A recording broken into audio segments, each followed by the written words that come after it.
Howdy hey y'all, welcome back to the channel. This video is coming out later than anyone else's for a reason, and that reason is simple. If I'm gonna tell people that a game is worth playing, then I need to play the absolute hell out of it as much as I can. It's been a very busy week for me, but I was able to get into Dead Island 2, and I gotta say, a lot of what I was worried about with this game has been pretty much extinguished. There are some things about this game that aren't perfect, but I can genuinely say without a shadow of a doubt that this game is worth $60 in my opinion. I'm going to talk about the good, the bad, and why I think the game is worth the price tag, or you can skip to this time frame in the video. If you have an opinion about this game, leave it down below, and while you're at it, if you watch this video all the way through and you like what you see, then consider subbing to the channel. Okay.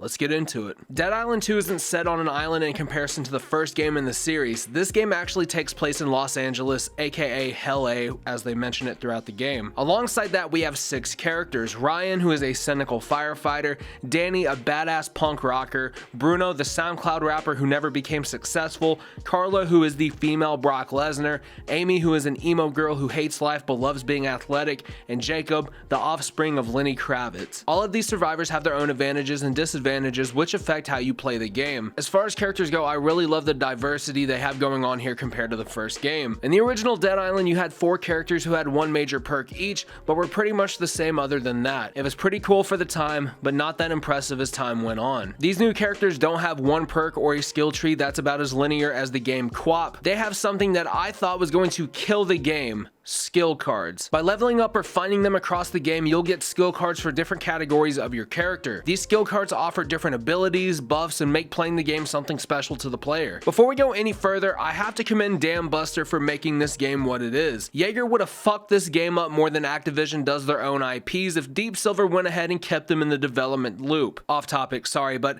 the game's environments look absolutely beautiful. Everywhere from the hills of Los Angeles to Venice Beach, and the lack of lighting in certain buildings during certain parts of the day, exposed wires and BP levels of spilled oil covering the streets, and mangled cars as well covering the streets just visually tie into how far gone California is during this time of the zombie apocalypse. The sound staging of this game is very well done, but in my personal opinion, not as good as Dying Light 2. You can hear zombies from afar, their footsteps are more audible, and the zombies themselves are more responsive to noises in the environment compared to Dead Island 1. The gore and dismemberment is on a new level of insane in Dead Island 2 as well. Taking off a zombie's leg or an arm or even a goddamn head is a sense of accomplishment because this game is fucking brutal with the difficulty. And speaking of difficulty, I can easily tell you guys that this game is way harder than Dead Island 1, which, depending on who you are, is saying quite a bit. There's no difficulty adjustment system, and it all depends on your overall player rank, which is lovely, and I absolutely have no issue with that at all, to be quite honest with you. That scaling and difficulty match with the game's 25-hour playtime through the main quest doesn't leave you feeling like you made more poor choices than a college student getting a degree in liberal arts.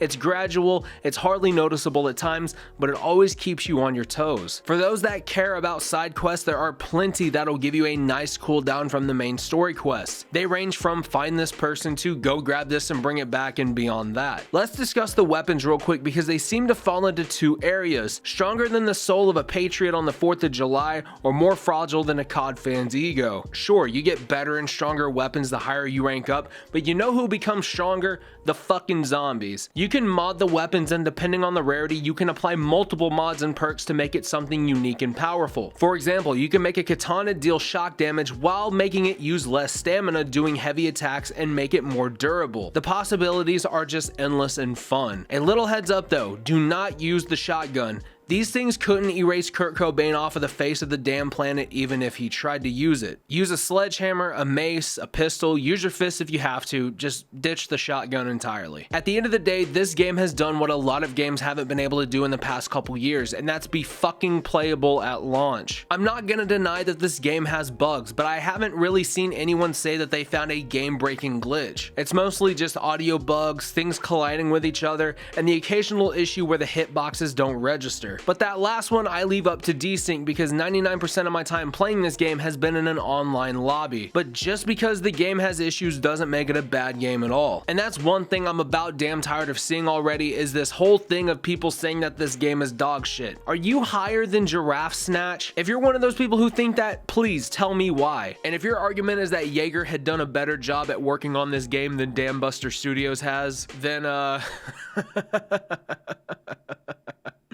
please, Yeah, no. Dead Island 2 has better combat mechanics, better NPC interactions, better overall gameplay, and I'm completely baffled as to why people think this game is dog shit. If the game isn't for you, then it isn't for you, but I don't think it's fair to say that the game is bad or trash simply because you don't like how it plays. I for one truly believe that based on the visual quality, maps, sound staging, core combat mechanics, storylines, characters, all of this constitutes the $60 price tag. Even if it was in development hell for 10 years, yes, even if it was in development hell for 10 years. Dead Island 2 is a fantastic project, and for people who were kind of burned by Dying Light 2, this game fills a void in my zombie hating heart. Do you guys agree with my opinion? Whether you do or don't, I would love to know in the comment section below. If you enjoyed what you've seen and you would love to see more like this, then consider hitting that sub button, that like button, and hoodoo you voodoo that notification bell. And as always, my name is Redbeard Mortis. Take care of yourselves and each other, and I will see you guys in the next one, but until then, I am fucking out of here.